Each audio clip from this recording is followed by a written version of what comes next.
Yeah, I think we those when you're ready.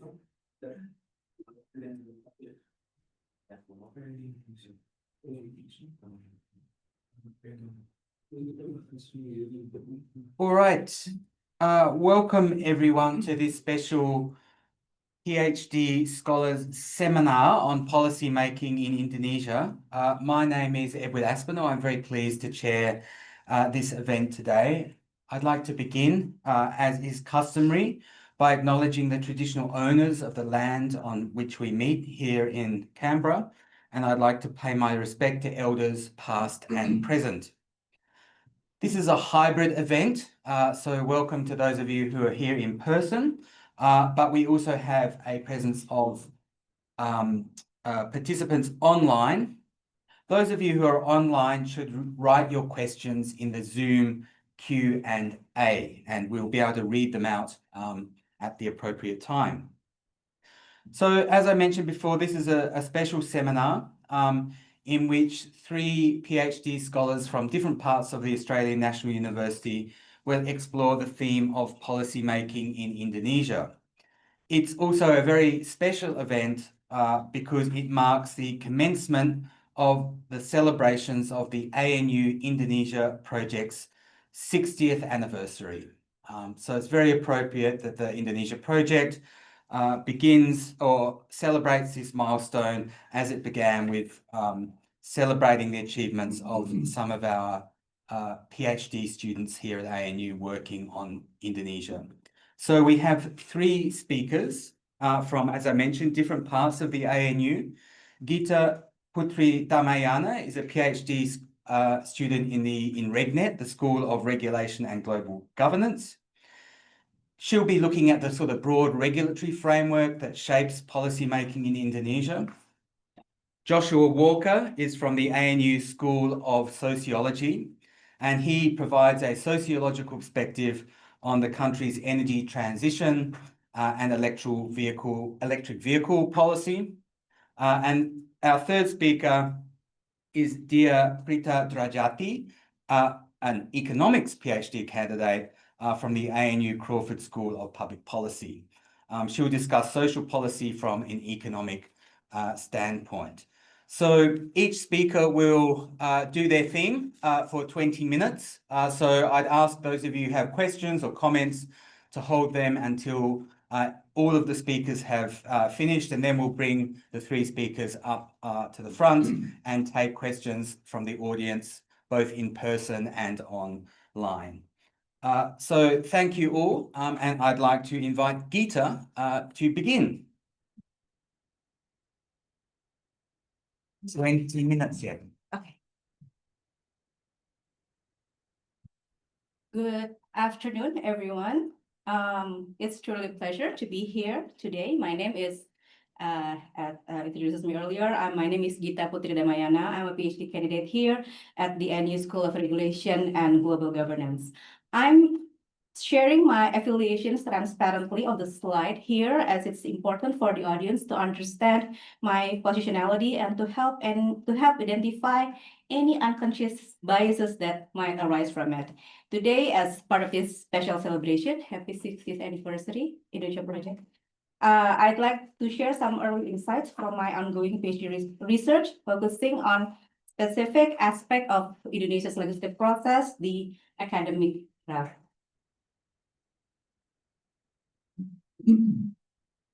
For over 2 decades, since Indonesia embarked on its reform journey since 1998, the lawmaking process has curiously not shown the consistent progress many of us hoped. This image, a slightly blurry photo of Bajai, the blue one, the type of taxi common in Jakarta, where passengers and drivers negotiate the fare, serve as a useful analogy. Normally, a bajai would be on a highway like that, and the drivers sometimes signal one way but turn another. Here you see it's heading in the opposite direction on the highway. It's illustrating a certain reckless or ugal-ugalan behavior that unfortunately sometimes mirrors aspects of Indonesia's legislative process. Well, there are efforts to improve the system, like introducing the omnibus approach or revising the procedure, or constitutional court deciding the importance of meaningful participation, we still find ourselves facing persistent challenges. Annual legislative targets are constantly missed, and the overall quality of legislation, both its process and its final legal product, is sometimes described again as ugal-ugalan. This persistent gap between aspiration and outcome is frankly what sparks my curiosity and forms one of the puzzle of my study.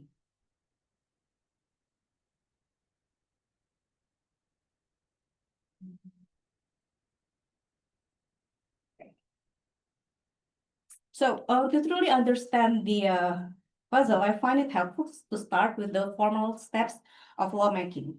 Looking at this flowchart with outlines in Indonesian legislative process, we see a structured journey.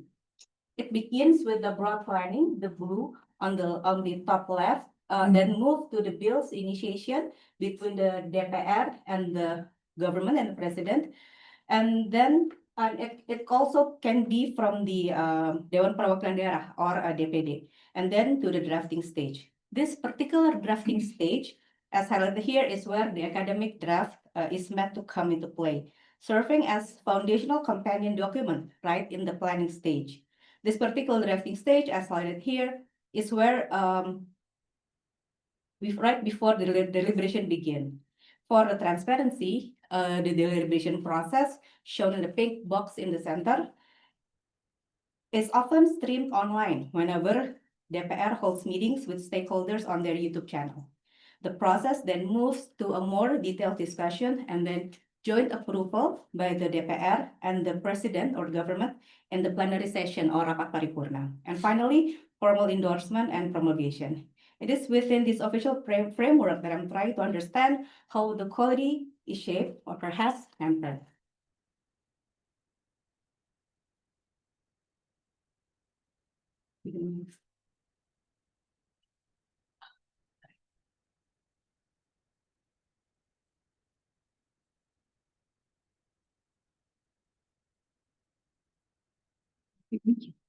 So what exactly is the academic draft? It's an official document introduced by our law number 12 in 2011 as amended later in 2019 and 2022 on the formation of laws and regulation. It's fundamentally designed to provide a scientific justification for a proposed bill. Think of it as an intellectual bedrock for a new law. It's meant to lay out the philosophical, sociological, and legal reasoning behind why Indonesia needs a particular piece of legislation, drawing on problem identification and comparative studies. It's important to clarify what it's not. It's not a cost-benefit analysis, nor it is a regulatory impact assessment in the traditional sense. It's not an ex-ante approach focused on predicting outcomes. Rather, it's a paper with the academic objective to justify the societal need for specific body of legislation and articulate the core reasons for its existence.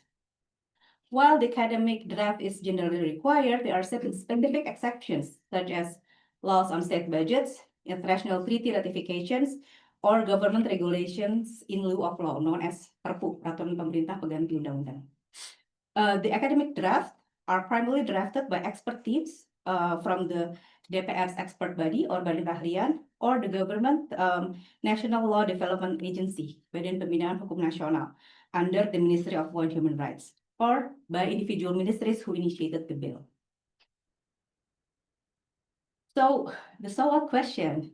So why does the quality of this academic draft even matter? Why does the presence or absence of solid evidence in such a document carry weight for the broader legislative process? From an academic perspective, a strong evidence base in these foundational documents is crucial. It helps us build laws that are more robust and truly effective, addressing societal needs directly. This screenshot from a seminar by the DPR expert body back in 2020 on evidence-based legislation indicates that the understanding initiative for this approach are indeed present within the system. In Bappenas also, there are already initiatives on evidence-based policy. Fundamentally, evidence contributes to greater predictability and certainty in legal outcomes, minimizing unintended consequences. This in turn fosters stronger accountability as the rationale behind legislative decisions become clearer and more open to scrutiny. While, of course, this might sound normative and perhaps even idealistic given the current headlines these days, it provides a crucial logical foundation for why a particular law should exist. And evidence-based lawmaking is fundamental for ensuring that laws are genuinely implementable and achieve their intended societal impact.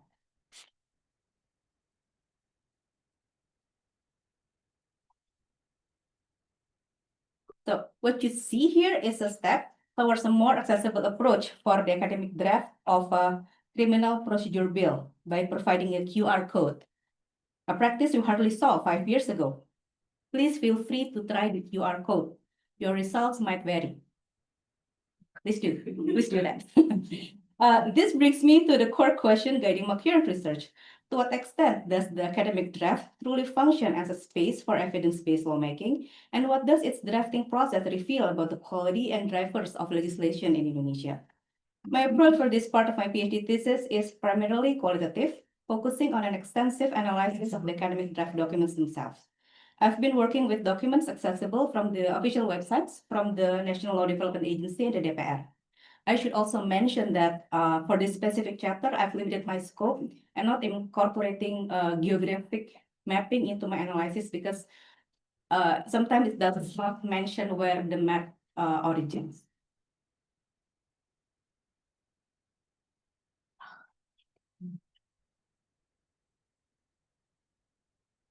So my preliminary findings from the document analysis have to begin reveal a compelling narrative, which is illustrated by these clippings.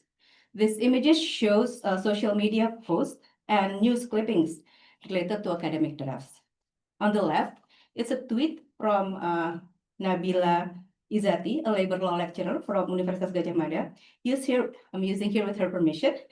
Questions the quality of the academic draft for the National Army Law, noting it was only consists of 28 pages. On the top right, we see comments from former Minister of Law and Human Rights, Yasona Lawli, regarding the academic draft of the widely rejected anti-corruption law revision, the KPK law. He indicated that the draft has already existed since 2011, but its revision was consistently rejected by the public, and they are using the same draft for the 2019 revision. And well, on the bottom right, the academic draft for the Omnibus Law for Job Creation drew criticism from ICEL, the environmental NGO, for using very minimum academic references across its more than 300 pages. So you can see there are 28 pages versus 300 pages. This immediately raises questions about transparency and consistency in compliance with formal processes. Second, among those that are available, the academic draft documents are drafted quite differently, despite the existence of official templates provided in the Law Number 12 in 2011. While certain patterns emerge depending on whether the draft originated from the government side versus the DPR side, this inconsistency suggests varying interpretations, or perhaps different priorities in how these scientific justifications are prepared. One important observation I'd like to share is about the substance of these academic drafts. From what I've seen, many of them tend to lean quite heavily on theory and legal doctrine, but much less on actual data, especially quantitative evidence. This chart shows how often quantitative data appears in academic drafts compared to the total number laws passed between 2016 and 2024. As you'll notice, the use of quantitative data is still quite limited overall. This brings up a simple but important question. Could the lack of strong empirical grounding be one of the reasons why some of our legislative processes feel disorganized, or why we struggle to meet our annual lawmaking targets? Without solid evidence to support the bill, it might be harder to build agreement, set clear priorities, or show the public how a law would help. I also try to track qualitative data, like interviews or focus group discussions, how they are being used. But that turned out to be even harder because in the academic draft, they don't clearly cite where that kind of information comes from. And you can see in 2024, there's a spike there. It's interesting, and we'll talk about it on the next slide. This slide highlights an interesting observation from my data collection. The significant spike in laws being passed in 2024, far exceeding the annual legislative target. What caused this surge? It was primarily due to the enactment of numerous laws related to the restructuring of existing cities, regencies, and provinces.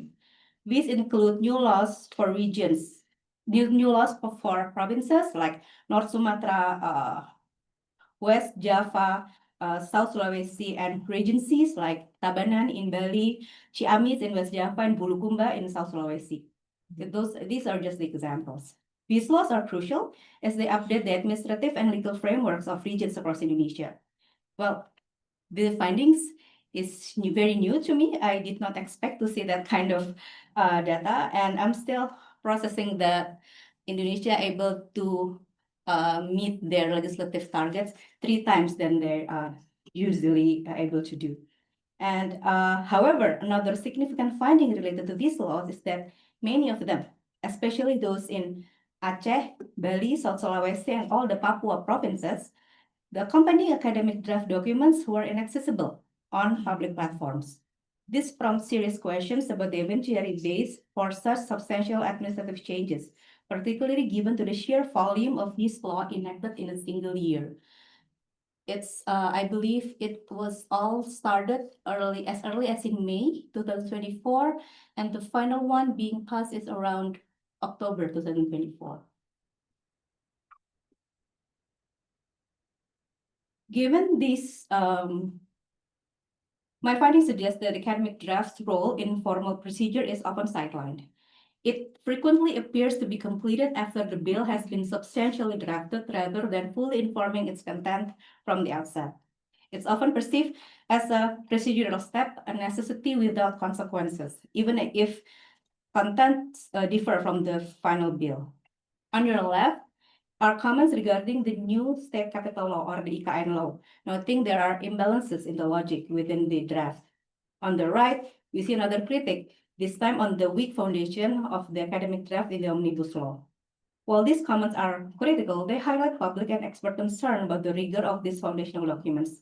This situation, I believe, was unfortunately underscored by the Constitutional Court decision passed in 2022.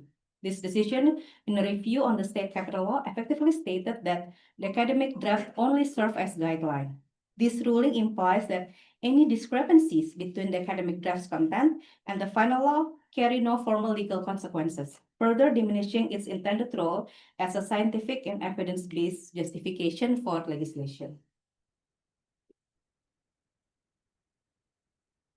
Given these challenges, the accessibility issues, inconsistent drafting, and the evidence deficit and the Constitutional Court recent ruling, one might be tempted to question the very relevance of the academic draft. The images here show a real-world expression of a public sentiment.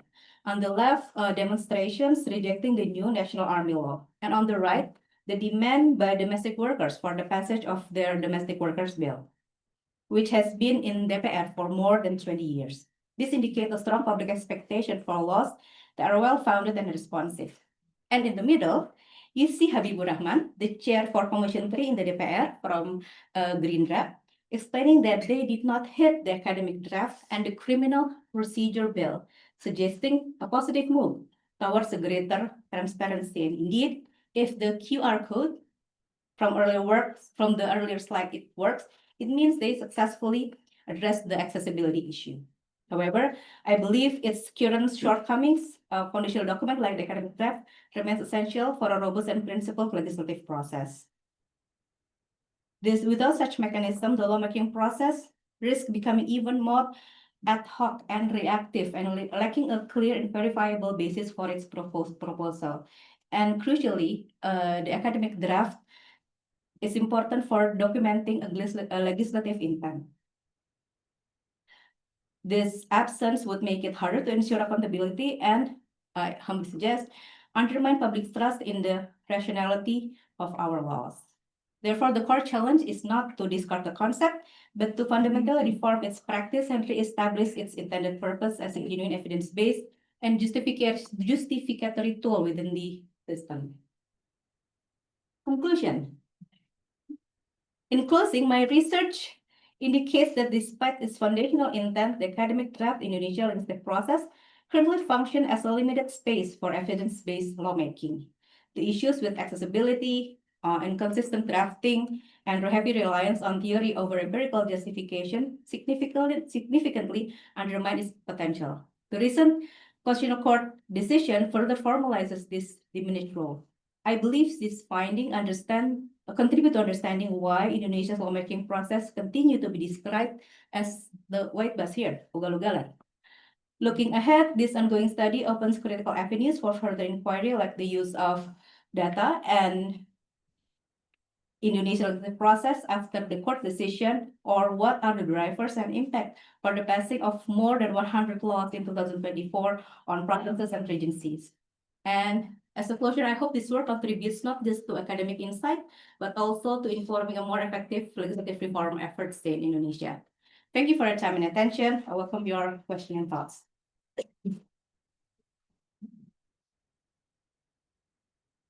Thank you very much, Gita, for that very interesting and timely presentation. Now I would like to invite Joshua up to the stage.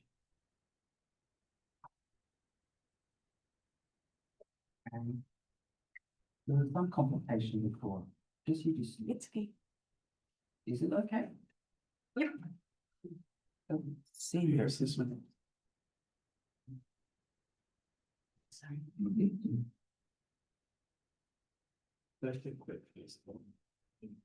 Thank you.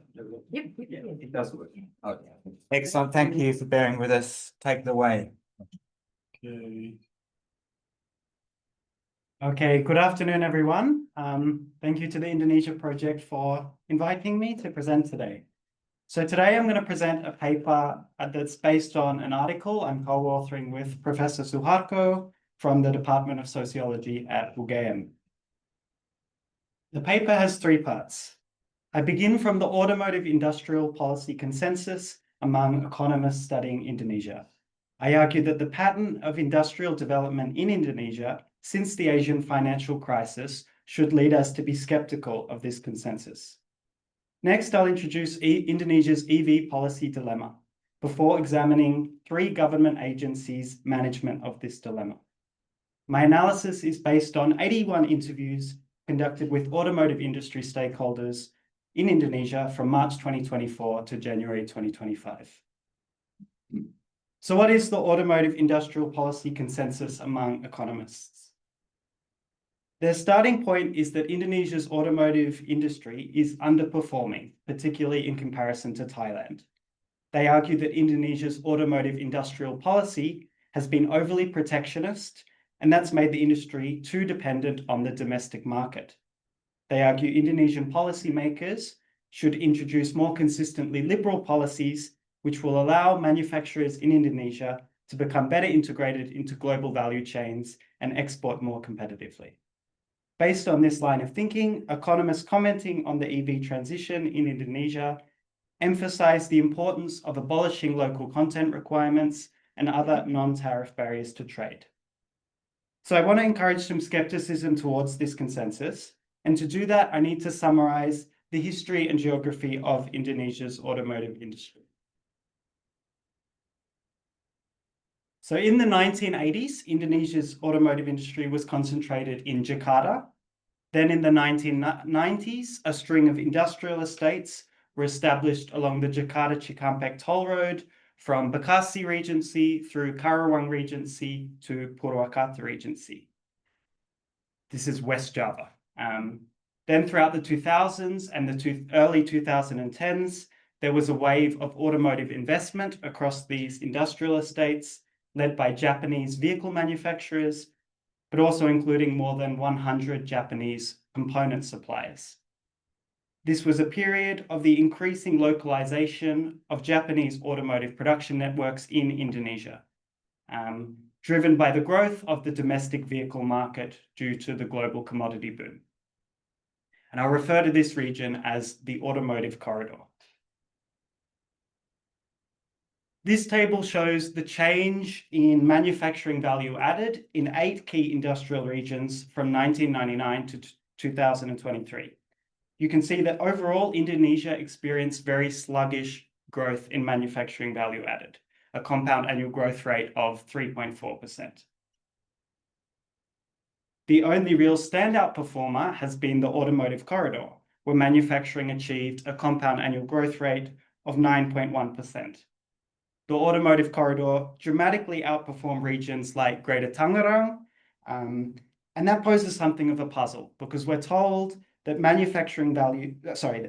export-oriented manufacturing is the way to go, and Greater Tangerang was famous in the 1990s for its export-oriented manufacturing, whereas throughout this period, the automotive corridor was propelled by the domestically oriented automotive industry. My response to this puzzle is that by 1999, Indonesia was already starting to run into some of the limits to export-oriented manufacturing. There's important work by Jim Glassman arguing that the Asian financial crisis was partly caused by a decline in manufacturing profitability due to increasing competition from Chinese exports. Since 1999, limits to export-oriented manufacturing in Indonesia have persisted. We can see that very clearly in the decline of Indonesian textile and fabric exports. That's the red line. And one factor driving this decline is that the global commodity boom led to a real appreciation of the rupiah, which damaged the export competitiveness of Indonesian manufacturing. It's instructive to compare that red line to the purple line, which shows automotive exports, including both vehicles and components. You can see that the Indonesian automotive industry exported little until 2012 because it was oriented towards the growing domestic market. Then as the domestic market began to plateau, the automotive industry began to export more aggressively. So I think there's 2 lessons to take from this. First, Indonesia's automotive industry has not underperformed. It has outperformed other manufacturing industries in Indonesia. And second, its domestic market orientation has been a strength rather than a weakness. It's become a competitive exporter on the basis of a strong domestic market foundation. Given the extreme competitiveness of the global EV market, Indonesia's EV industry will similarly require a strong domestic market foundation. So having set out my position on automotive industrial policy, let's now turn to the EV transition. I think most people in the room are probably familiar with Indonesia's EV ambition. Essentially, Indonesia had achieved early successes with its nickel to stainless steel downstreaming program, and it wanted to replicate this with a nickel to EV downstreaming program. And Indonesia's very influential coal mining industry saw great opportunity in an EV transition. But Indonesian policymakers very quickly ran into the problem that established Japanese production networks in Indonesia had no interest in manufacturing EVs. Led by Toyota, Japanese manufacturers instead promoted their vision of a multi-pathway transition, where automotive emissions reductions are achieved using a wide range of technologies, not just battery electric vehicles. You can see that this is Toyota's multi-pathway pyramid, with battery electric vehicles just one little segment. Japanese reluctance meant that Indonesian policymakers would need to rely on Chinese and Korean manufacturers to achieve their EV transition aims. However, these Chinese and Korean manufacturers had very limited presence in Indonesia. This means that to meet its EV targets, the government would be promoting foreign-made EVs and locally made EVs produced from overwhelmingly foreign content. Given that overall vehicle demand in Indonesia is flat, this means greater competition for locally made Japanese vehicles, which are produced using predominantly local content. Consequently, promoting the EV transition risks driving the delocalization of Indonesia's automotive industry. this poses a dilemma for policymakers. Do they prioritize the EV transition or prioritize supporting localized manufacturing?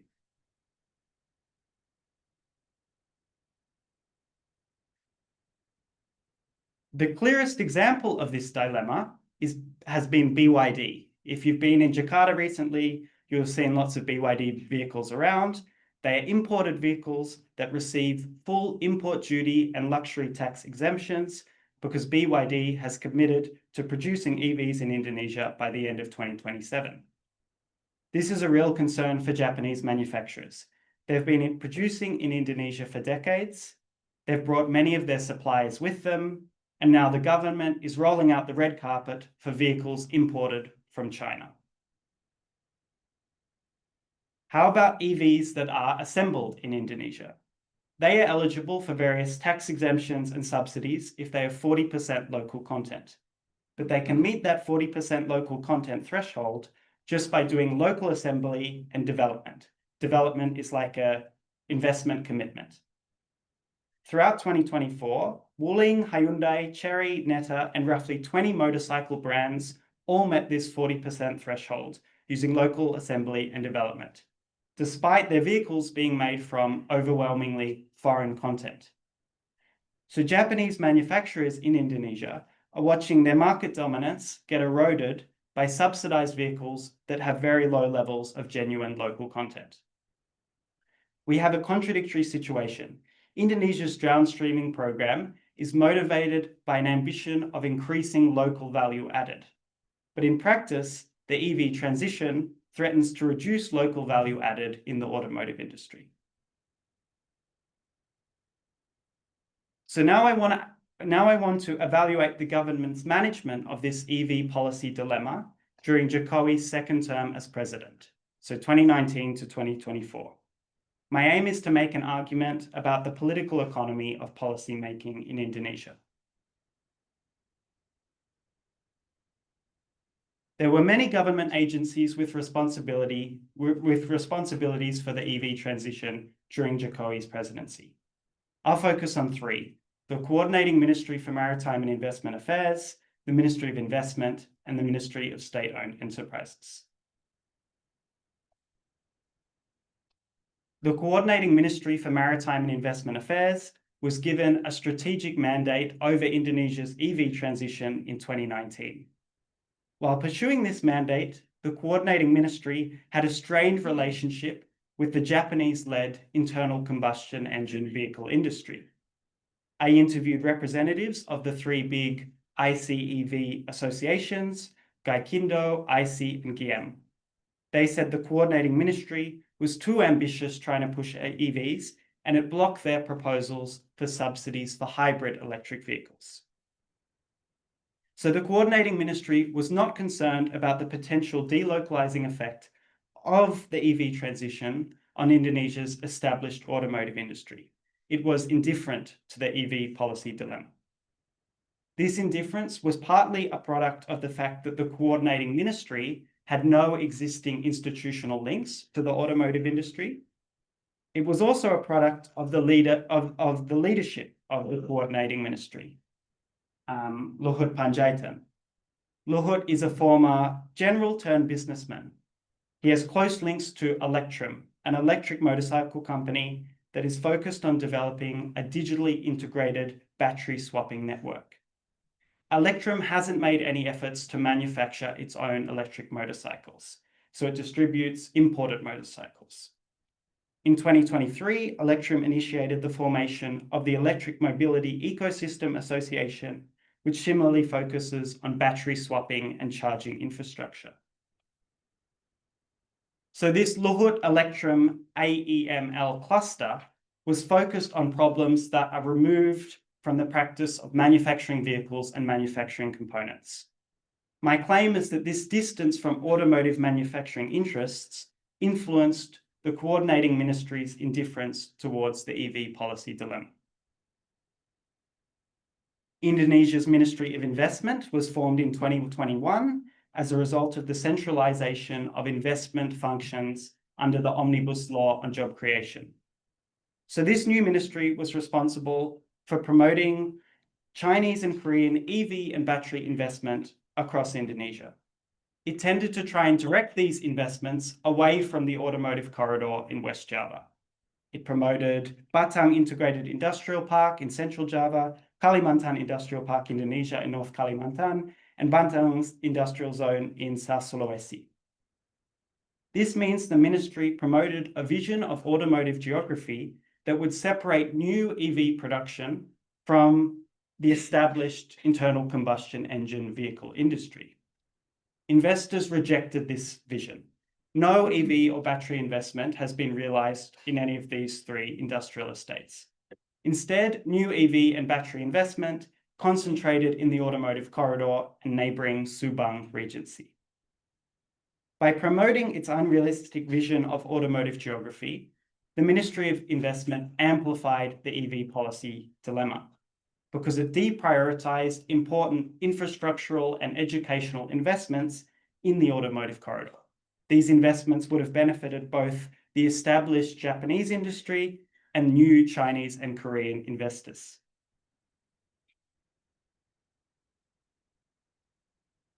One example of that deprioritization is this station in Karawang.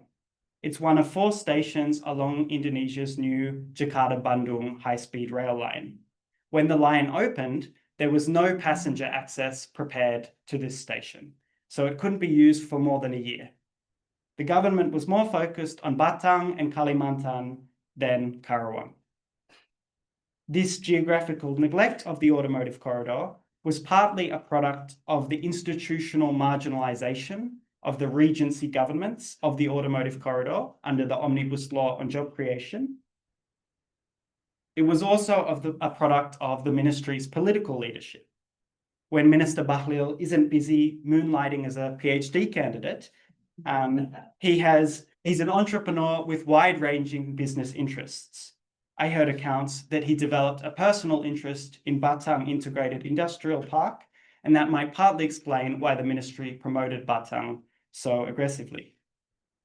Again, we have a case where automotive industrial policy is being influenced by business interests that are not automotive manufacturing interests. The Ministry of State-Owned Enterprises became a key stakeholder in the EV transition when it established the Indonesia Battery Corporation. 4 state-owned enterprises were given stakes in IBC: Antam, Inalum, Pertamina, and PLN.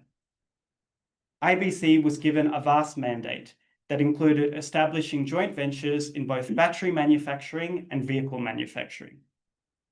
The promise of IBC was that it would alleviate the EV policy dilemma by ensuring that Indonesia developed domestic battery manufacturing capabilities, reducing dependence on imported Chinese and Korean batteries.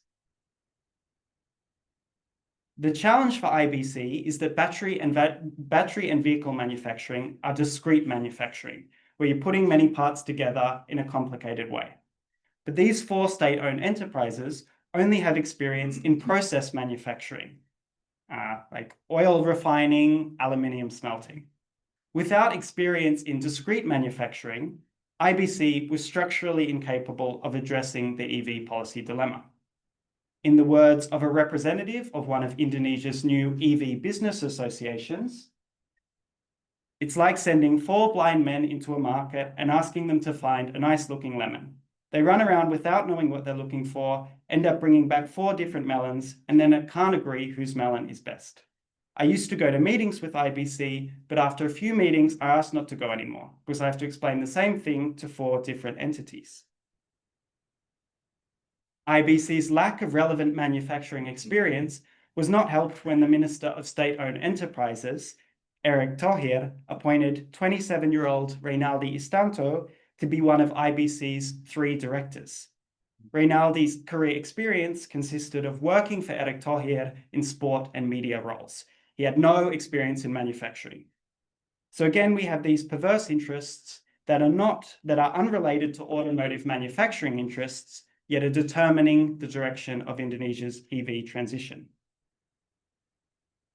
So in conclusion, Japanese reluctance to produce EVs creates a policy dilemma where the aims of promoting an EV transition and the aim of promoting localized manufacturing have diverged. Uh-oh, It gets tired. okay. Taking a break.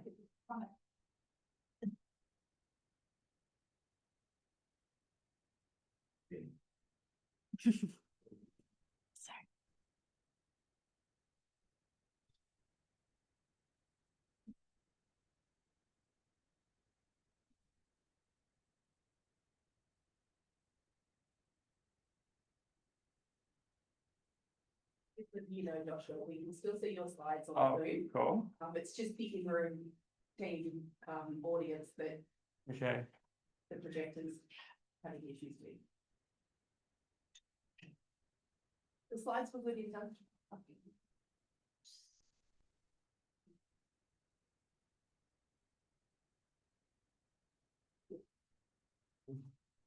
Perfect. Okay, so we have this EV policy dilemma due to the divergence of these two aims.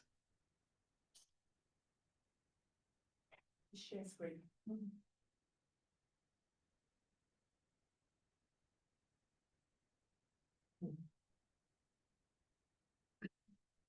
We need to.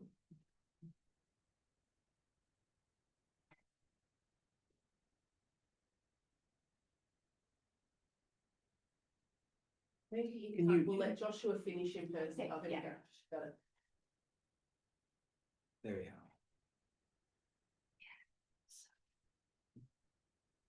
Thank you. Okay. And during Jokowi's second term, key government agencies failed to manage this dilemma effectively. We saw the strained working relationship that the Coordinating Ministry for Maritime and Investment Affairs had with ICEV industry professionals. We saw the Ministry of Investment's geographical neglect of the automotive corridor, and we saw the Ministry of State-Owned Enterprises' lack of appreciation for discrete manufacturing expertise. I attributed all of this to these three agencies' limited institutional links to automotive manufacturing, but also to their political leadership. They were led by businessmen, but not businessmen with backgrounds in manufacturing or links to substantial manufacturing interests. So I began this paper by setting out the automotive industrial policy consensus among economists. They emphasize the superiority of export-oriented industrial policy. They tend to be wary of manufacturing interests that demand protection and impede export-oriented industrialization. I've tried to develop an alternative position that is wary of limits to export-oriented industrialization. And I've tried to demonstrate that to evaluate the state's performance in promoting the EV transition, we need to go further than critiquing local content requirements. We need to theorize the implications for manufacturing of the political marginalization of manufacturing interests and the disproportionate influence of mining, energy, and military entrepreneurial capital in Indonesia. Thank you.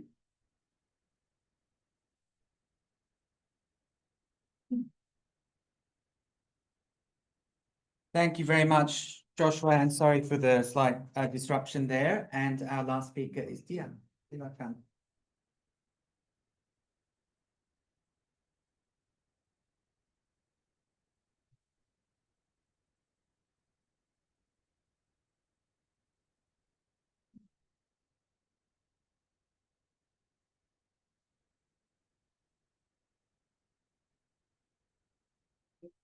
Good afternoon, everyone.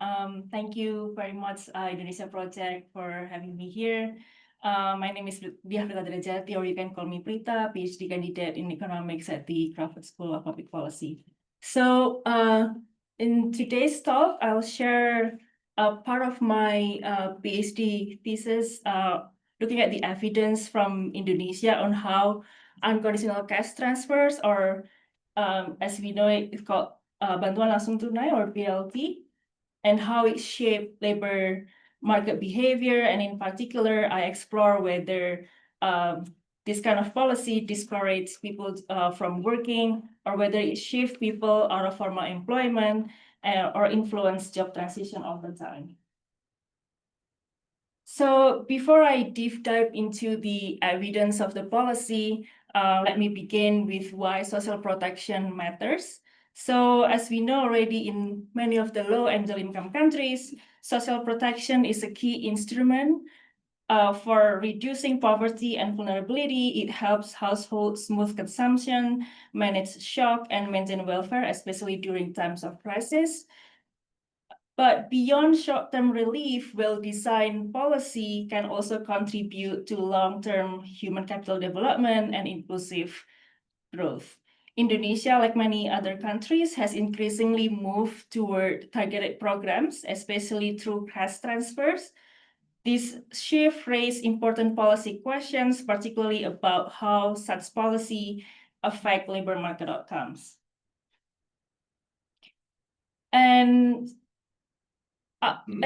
later, also, we know that in Indonesia, since 2005, Indonesia has restructured its approach to social assistance. Particularly, the government has phased out fuel subsidies and redirected this spending toward more targeted programs, including social assistance. So some of the social assistance, the major national programs that we know are called PKH. It's a conditional cash transfer that link to education and health. And then we also have PPNT, or Program Sembako. It provides food assistance delivered via electronic vouchers. And then also we have BLT or BLSM. So this is the unconditional cash transfer that will be my focus today, that usually provided during times of crisis. So these programs operate through an evolving social registry, moving from PSE, which was conducted in 2005, to DTKS. This is the current unified social registry that we use for targeting the recipients. So this transition toward more data-driven targeting, it provides a valuable setting to examine the behavioral response of such policy. So when we have these social assistance cash transfers, so what's the potential concern of such policy? So as I mentioned before, BLT or BLSM is a large-scale unconditional cash transfers that was rolled out rapidly as a response of national shocks. For example, during fuel subsidy response or global financial crisis. So one policy concerns is whether these transfers reduce incentive to work or push people into informal jobs. So this kind of policy concerns particularly matters, especially in economies with large informal sectors, weak enforcement of income reporting, as well as the targeting system that increasingly rely on observable individual and household characteristics, including their employment status. So this the global evidence regarding this policy concern is also mixed. So there is still no consensus on this regard. Some studies find small reduction in labor supply, but the effects also depends on the job type, duration, and also the targeting design of the policy. So my study addressed three main questions.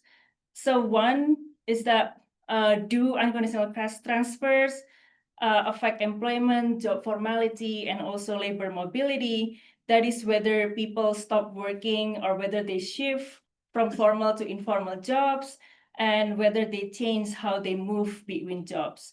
And secondly, I asked also whether such program design, especially the targeting method, affect these outcomes, and whether these effects are temporary or persistent. So economically, how cash transfer affect labor supply? There are potentially two mechanisms here.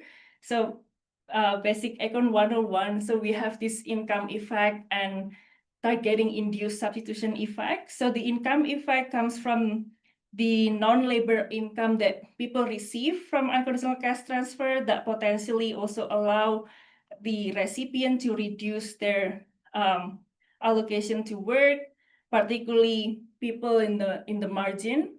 So among those marginal or the vulnerable workers, and the other force would be the targeting induced substitution effect. So this comes from the eligibility that depends on the observable employment status. So recipient may shift from formal to informal work to avoid disqualification. So while the income effect could reduce work altogether, the substitution effect could reshape how people work. So this study focused on detecting the second element of the response. So this study builds on two strands of literature. So this is already a selected paper works that related to targeting design and also other empirical evidence regarding cash transfer in other low and middle income countries. So we have a study from Moffitt. It also highlighted that eligibility rules have the potential to distort labor supply. A study from Levi, Bergolo, and Curtis also show that eligibility that is tied to formal income or job visibility, it can shift household to informality so that they retain access to benefits. Study from Alata, so this is study from Indonesia, show that proxy means test and community targeting also shape the perception and eligibility that also induce people to respond strategically.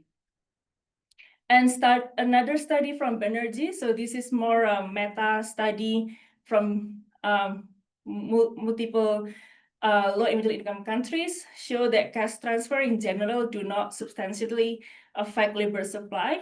And study from Al-Izzadi and Surya Dharma Suryahadi also find no particular strong significant impact on work hours using IFAS panel data. In the interest of time, I'll skip this slide and jump straight to the description of the UCT programs in Indonesia. So as I mentioned before, we have two major UCT waves in response to economic shocks. So one is the one that was rolled out in 2005. So this was as a response of introduced during the phase out of fuel subsidy and provided around 1.2 million per year for the recipients. And we have BLC 2008 or BLSM 2013. So this was also a response from the global financial crisis and provided slightly smaller amounts between 900,000 rupiah to 1.2 million per year. And so in general, the transfer were modest in size. So it's equivalent to around 15% of the average household's annual consumption. So while the programs were broadly similar in intent, so they're kind of different significantly in their targeting approach. So between the number one and number two, they're particularly different in targeting approach, which we like discuss here. Some of the key distinction between the program designs. So for the BLC 2005, they use what's so-called static proxy means test. So this is a targeting design that is based largely on observable household assets and housing characteristics. So these indicators do not change frequently and are hard to manipulate. And then the second one, BLC 2008 and BLSM 2013, use a more dynamic targeting. So it incorporates employment and education data, even validating the data with the local leader. So this made the system more accurate, but also created incentives for people to alter their report or manipulate their report, and so that people may respond strategically by kind of like hiding their actual status. And the data and sample I use in this study is from the Indonesia Family Life Survey, wave 3 and to 5. So as many of you already know, here IFLS is a rich nationally representative panel data set. It's representative at the national level, and I focus on individual age 15 and above. And I use the module of retrospective historical labor information. So this information allow me to construct a panel data spanning 15 years from 2000 to 2014. And in total, I have around 130,000 person year observations because I have the panel data kind of every year, although IFLS is done every 7 years, but the retrospective data allows me to have more observation here. So this reflects multiple annual observation per person, and on average, each individual is observed for several years, and the sample includes approximately 8,000 to 9,000 unique individuals. So the key advantage of the retrospective data is that I can track employment and job formality year by year. And this let me examine not just the average impact, but also how outcomes evolve dynamically before and after receiving transfer. So this is a crucial dimension, like to see the transitory nature of this program.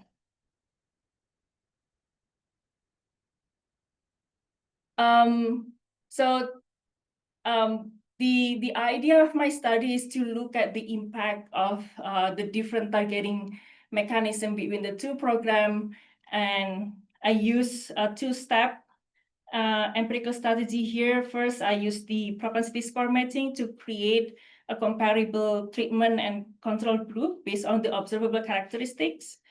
And then second, I combine it with the difference in difference approach. So to estimate the causal effect of receiving the cash transfer on labor outcomes. So the difference in difference specification includes individual and year fixed effects, which can control for time invariant unobserved heterogeneity and common time shock. So the causal interpretation relies on the assumption that in the absence of treatment, treated and the control group will have followed a parallel trend or the same pattern. So this is an assumption that is supported by pre-treatment outcome that I will show later on as the robustness.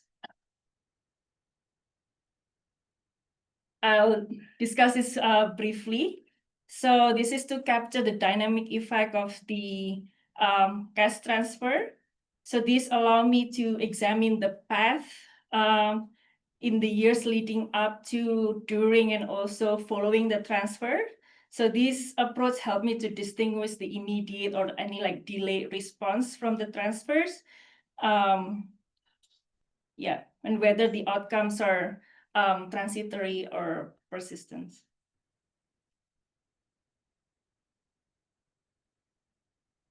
So the main results from BLC 2005, so after running of the proximity test, the propensity score matching and also the difference in difference. So these are the results from the BLC 2005. So we see that I find no significant change in the overall employment. So this is consistent with study from Banerjee paper.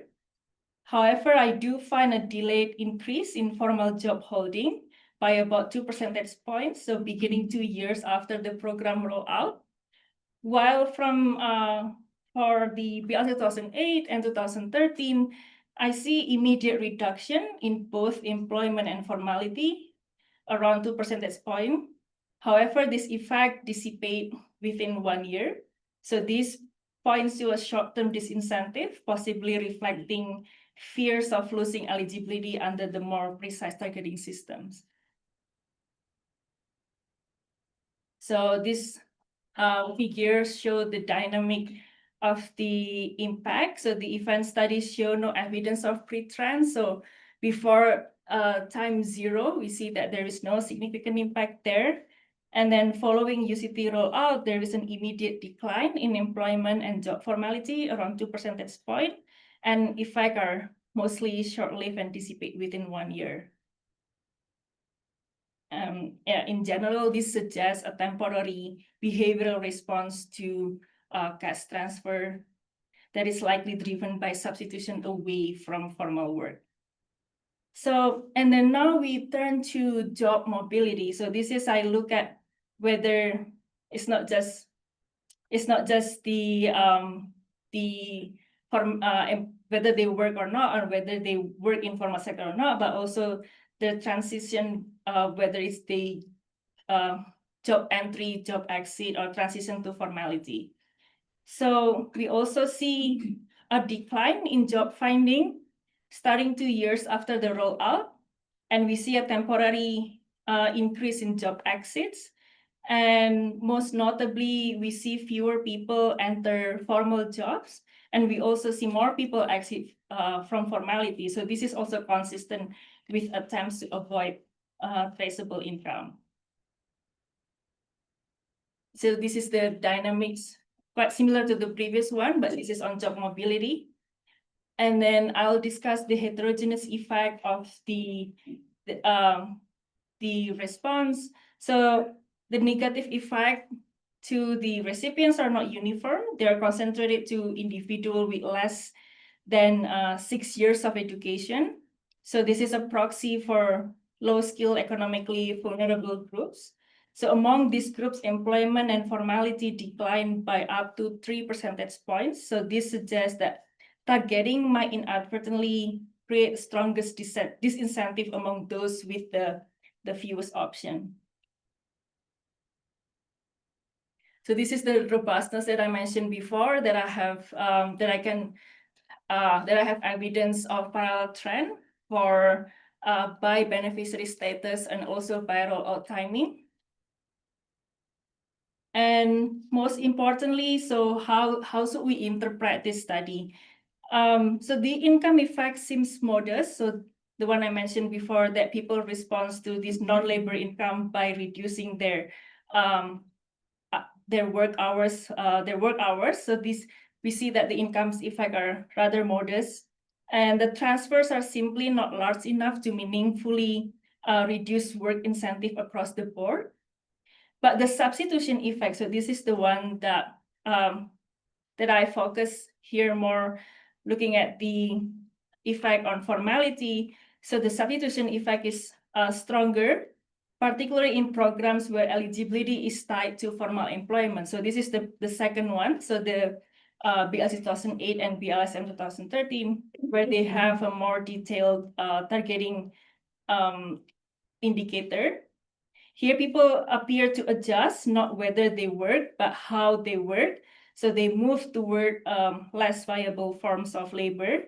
So formality is more responsive because it's more visible. Employers report to the tax office, wages are documented, and jobs comes with contracts. But in contrast, informal work, they can be considered are less detectable. So many formal workers are also hold informal second jobs. So it's easy for them also to shift margins without dropping out of the labor force. So we might not really see impact on the labor force per se, but the impact are observed more from the targeting induced substitution effect. There are 3 policy implications here, because I'm from the public policy school, so I need to talk about the policy implication. So first, about the targeting design. First, targeting design matters. When targeting becomes too precise, especially using employment data, it would potentially distort behavior. And second, even small transfers. So we see that the transfers was around 15% of annual household consumption. Even with that small transfer, it still can lead to behavioral change at the margin. And policymakers also monitor both employment and job type, not just employment rate per se, but also the kind of job they have and how they work. So cash transfer should not be seen as a separate, it's not as a separate agenda from formalization, but they should work in tandem with labor market policy. So to conclude, cash transfer in Indonesia did not cause large-scale labor market withdrawal, but they did lead to temporary shift away from formal job, especially under dynamic targeting. The key takeaway is not to avoid targeting, but to design the targeting with an awareness of how it interacts with labor market incentives. So thank you very much. I welcome questions.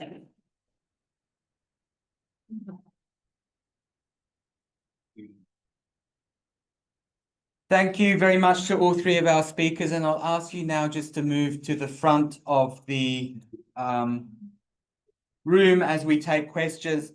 And while we set up here, I'd just like to note, of course, the absence of the late great Professor Anthony Reid. Many of us in this room would have been to his funeral about 10 days or so ago. He would always have been attending an event like this, and I'm sure we'll be missing him at the Indonesia Project and related events for a long time to come.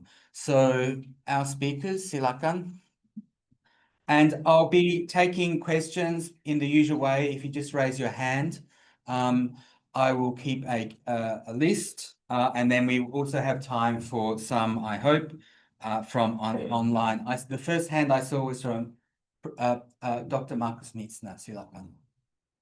Okay, thank you. That was fantastic. My questions for Joshua. So two related questions. First one, you talked about global partner Eric, sort of in an alliance in a way, blocking and conflict what we're talking about. But as important as they were, they also had many differences between them.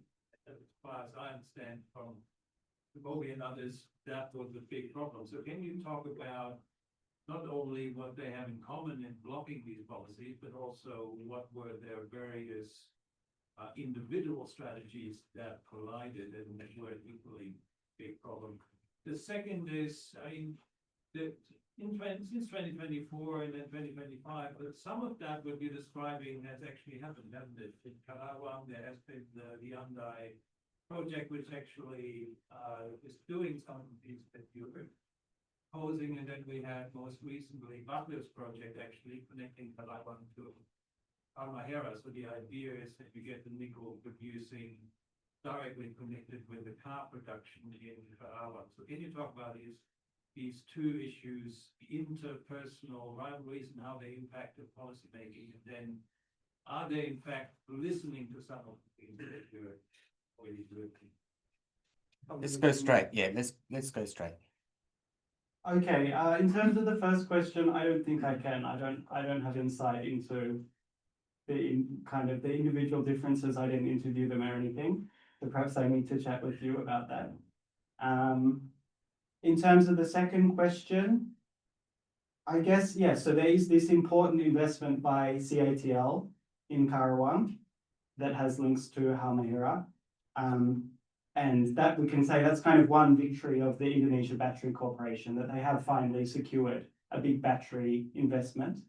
I guess from people I talked to in the industry, they were always like, well, yes, this is important, but we already manufacture engines in Karawang. Like, one battery factory is just a very small portion of the overall automotive manufacturing ecosystem. And I think part of the policy making focus is this obsession with from nickel to EVs. And that's just one part of manufacturing. You've got to do all the other components. You can't just focus too much on that nickel to EV supply chain. Thank you. Pak Budi was next. Yeah. So my first question is to Gita. You haven't told us much about who should produce this Naskah Academy. And if we would like to develop a policy, should we actually focus on putting a criteria on the agency that should produce Naskah Academy? So it doesn't matter whether the size is big or large, but if we have a reliable institution that only those who could produce Naskah Academic, maybe it will be a better situation.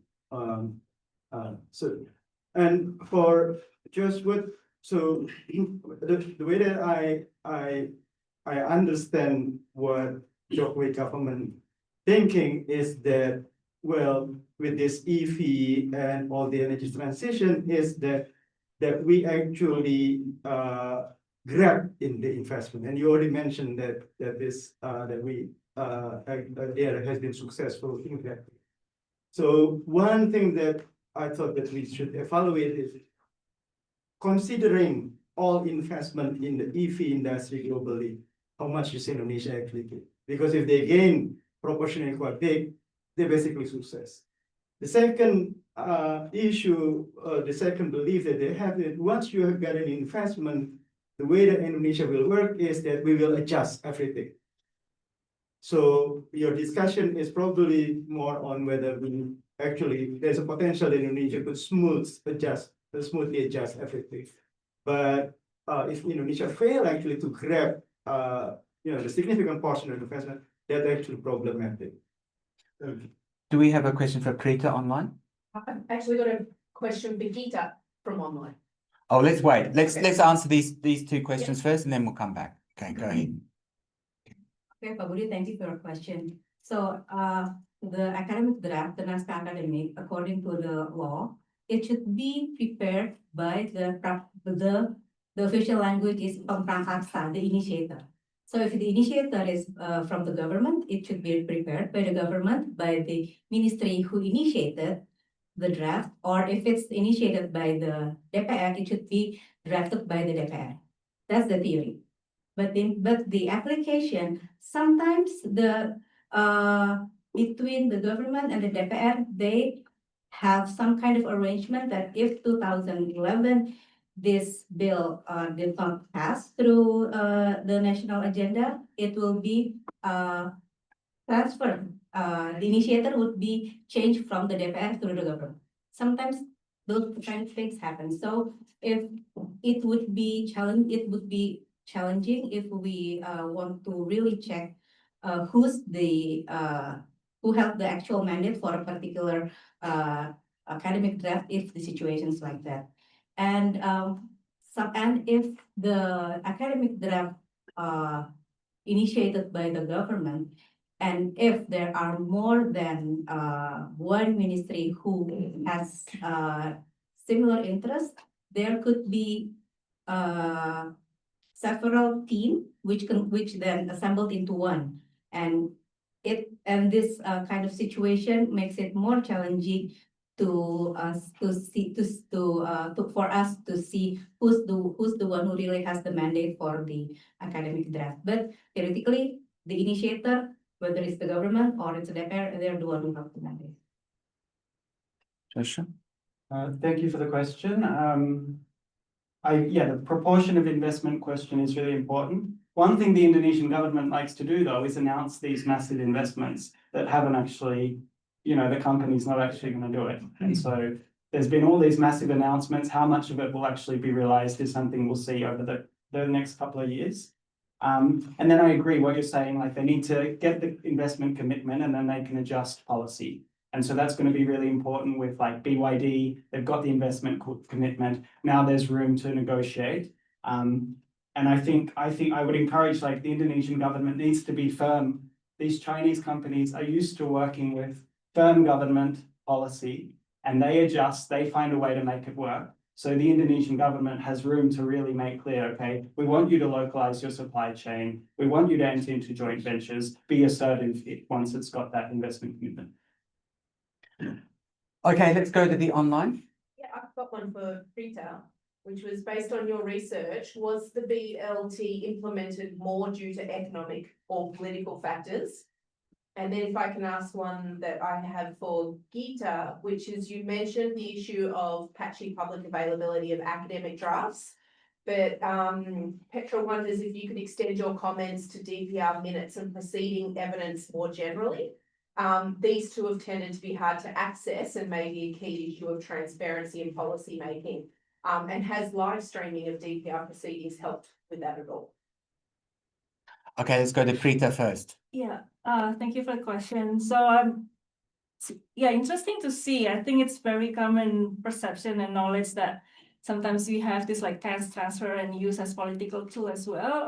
Actually, my study is not particularly looking at the impact or like distinguish any of these two forces, or whether it's economic or political. I don't really have a particular opinion in regard to that as well, but I think more like political scientists would be able to answer that questions better as well. Yeah, thanks. Don't look at us. Gita, thanks. Okay, actually, to answer that question, it's like a whole article by itself, but I'll try to my best. So for the streaming, but for the DPR meeting streaming, it's the bare minimum, I think. It's a bare minimum of share their the transparency. And from my personal experience, how the DPR documenting their meetings in several administration, it does well in a sense that back in the early days of Reformasi, when they have a meeting, they want to invite the CSO. If the meeting's on Tuesday, they will invite us on Monday. That's what happened in 2002, 2003. But right now, if the meeting would be on Tuesday, they would invite us the Monday the week ahead. So it's better now in terms of invitation. But however, in terms of how they document the what we call the risalah, strangely, it is much better back in the days, even in the Orde Baru era, because it was very documented, very strict, very disciplined, and you can see how each of the members discussing the content of a particular law. It was better that time how they documented. And if I again it's very anecdotal, but I just checked how the DPR staff records a meeting in one of the bill for the domestic worker. It's just a record of how the members accept specific organization and they say thank you, and it's just that. There are cases like that, but then there are also cases when they records everything, and despite it's not perfect, but at least we know what they were talking about. So the kind of documentation and how we can access those files are very varies among each administration and maybe in each commission also. Thank you. My name is Zuli. My question is directed at Gita. Thank you very much for a very interesting topic you're dealing with. Could you, my first question is follow up from Ms. Budi, and that is, in this academic draft, you say that it is either whoever is the initiator, whether it's the DPR or the government ministry, and then it could swap. And then they're the ones who actually do the drafting. So does that suggest that the academic draft is academic in nature rather than prepared by academics? If it is by the latter, by academics, who gets to choose which academic? Because I can't imagine an academic with his or her soul would have a 28-page with very few footnotes. So how is that done? The second question I have is in relation to once the law has been passed and is enforced. I have seen, I'm a former public servant, so I only know from the outside Australian public servant. And that is that the law is enforced and then the peraturan pemerintah is started to be drafted, and then there will be some input from CSOs and academics. How does that then happen? Because the academics maybe had some input in the beginning, and then do they do again at the peraturan pemerintah stage? Thank you. Okay, thank you for your. Go straight ahead, thanks. Thank you for your question. For the first question, can you rephrase that again? Is the draft academic in nature, or is it actually drafted by academics? Because if it's drafted in the DPR, are there academics who are working there? Or if it's drafted by the ministry, are there academics who are specially working there all the time only to draft the naskah? So let's just take one example. If the draft initiated by the DPR. So if the draft initiated by the DPR, they already have what they call it Badan Keahlian, what is Badan Keahlian? Specialty agent, I don't know, yes, the Badan Keahlian expert body, which consists of researchers, and they would draft that. And sometimes they would invite, in several cases, they would have a focus group discussion and inviting scholars from, if the law is supposed to be about West Sumatra, they would go to Sumatra, West Sumatra, and invited scholars from Universitas Andalas or Universitas Bung Hatta to give them inputs. That's the practice at the moment. But if the law was if the academic draft was initiated by the government itself, they would create a team. They would create a team and they would invite academics, maybe from UI, maybe from UGM, from several campuses, and to serve as one of the experts to draft the naskah academic. However, for the 28 pages for the TNI law, it would be very deep, but that's the normal, that's for normal law. When for the laws that have high controversy, like the TNI law, or maybe just randomly check on the undang-undang I forgot how to spell it in English. Bahasa Indonesia aja. Cadangan, Komisi Cadangan. Well, actually, it's about national supply, Komcat for national supply for young people to become reserves. It was very different from law from other laws. So if the academic draft has very high political pressure, the draft would be very different with drafts that were not very highly politically motivated. So the draft for the disability law is very different from the PhD law. So those kind of things plays a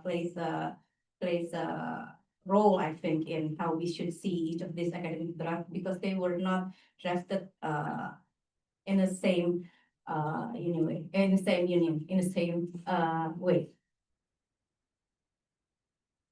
And then did we get to the second part? Yeah. Oh, yeah. Well, so usually each unit usually already has a team of experts that would help them to draft the peraturan pelaksana. And however, the peraturan pelaksana was not an open process for GSO. So it was very much depends on how each ministries are open to the public. It very much depends on that. When it comes to peraturan pelaksana, it is very different from undang-undang. Okay, we do have a few more questions now and we're starting to run out of time. So let's take a couple at once at the back there. Thanks. Thank you all for the talk. We have see there you. So my first question to you, just a clarifying questions. If the IFLS asked direct questions, whether the individual actually receive them that's the first one. And then the second one, can you speculate more recent phenomenon where, from my understanding, the targeting did not really fall on this as that much. Possibly means that was not really followed. In that sense, what would be the outcomes in terms of the income factor and substitution impact? And my very quick question for Gita, in your research, have you seen any best practice in terms of how the academic draft should be drafted? So that's going to be standard set for all legislators. Okay, thank you. And here, sir, yeah. Thank you. Yeah, I have a question for Gita. Maybe follow up by the question. I want to ask for you, who is the institution has a responsibility and authority to manage the discussion of legislation still on the track with the academic draft? Because we realize that there is so much political struggle in the discussion. For example, in the kickoff version, there is a political struggle between NGO and police based on the data investigation. Yeah. But who is the institution to and make sure that the political struggles still on the track for the academy? Okay, thank you. So Prita and Gita, let's start with Prita. Yeah, thank you, Dita, for the question. So for the question regarding whether they receive the cash transfer or not, it's us in one of the module in IFLS, and even have question on when they start to receive the benefits. And also like the amount of the benefits as well. So you might want to like take out that module as well. So I think that second question on DGKS, I think that's very interesting. Whether it's actually implemented, because as we know, maybe in practice, it's based on like referral from Pak RT or like community leaders, oh, this person is deserved to be part of the recipients. But I think, so as we see the development of the data from PSE 2005 and PPRS 2011, so there is this kind of like difference in the way how they target the beneficiaries. So I think targeting is still matters there.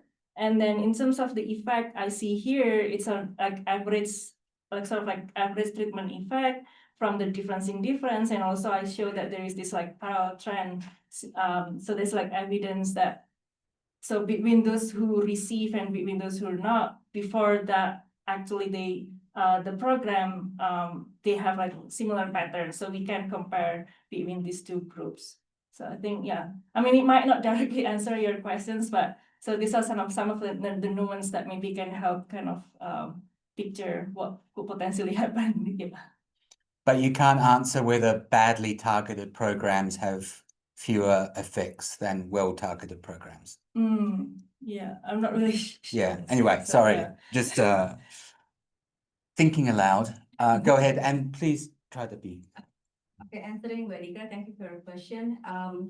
Of course, I haven't read all of the naskah academic, but maybe I could say that the naskah academic, which was based from bottom-up approach, it was slightly better with their arguments and the use of data compared to those that are top-down. So I can say that example is maybe the disability law, the anti-sexual violence law, and maybe, and I think also the domestic worker academic draft. And I should note here that the use of data are extensively used by academic draft initiated by the Ministry of Finance office. Despite it's not maybe it's not a bottom-up process, it's highly from a top-down, but it's their use of data is very much a good example. And then answering Dio, well, sadly I don't know who's the one should control on that, but I think from my other research, I happen to understand that the executive plays a leading role when it comes to the legislative process. And maybe this time, we can say that maybe the president has the one has the control of legislative. Okay, in the last 2 minutes, a lightning round, one online. Quick one for Joshua, which is from your perspective, are there any bad intentions from Indonesia's EV policy? Bad intentions, gosh, and then, but Eva? Yeah, very quick one for Rita. In terms of your findings, are there any significant gaps between men, women, and perhaps also gender diverse people and urban rural divide, perhaps? Okay, if you have one sentence question. Yeah. Silakan. So what do you think about the potential economic loss of the government because of the invalid data of the DTS? Okay, that was one question. Well, one sentence. Just follow up. One question. Yeah, for Mbak Yeah. Gita. So, Mbak Gita, about you mentioned about the because you said it's fast. So, how about the bottom up law that approach? Do you think the academic draft is also like not only created by the government or the initiators that you mentioned, but also from the civil society, and it's being considered? Or... Okay, so we have 1 minute for each of you. That's 20 seconds each, please. Okay, when I mentioned about academic draft here, those are the one already drafted by the government or by the DPR. I never talk about the academic draft drafted by the CSO. Okay, excellent. Prita. Okay. On the Eva question on the heterogeneous effect, so I have also run the analysis for between men, women, urban, rural. All roads should be completed by 3:45. Yeah. yeah. They're telling us we've run out of time, but keep going. So we're squeezing one more minute. The business effects, I have the results there, no significant impact between these groups, but the particular difference is by education. So lower education has more significant impact. So we see that this is proxy for those like marginal worker that responds much higher than the others. And about the invalidated TKS, I think something related to Dika's question as well. We might need to refer to the exclusion inclusion error, like how bad is actually bad. So yeah, I don't have the number on top of my head right now, but yeah, maybe something to check as well. Yeah.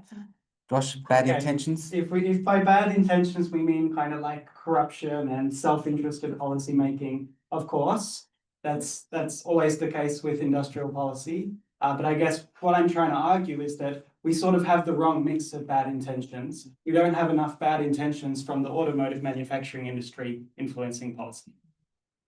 Thank you very much. Thanks everyone for coming. I'm sure most of you are aware that there's a book launch for the Indonesia Update volume for this year, edited by Eve Warburton and Sana Jaffrey. That is in half an hour. Yes. That is at 4 p.m. in the Coombs Tea Room. Thank you very much for our terrific speakers. And once again, please just join me in not only thanking them, but wishing them the best as they complete their PhDs.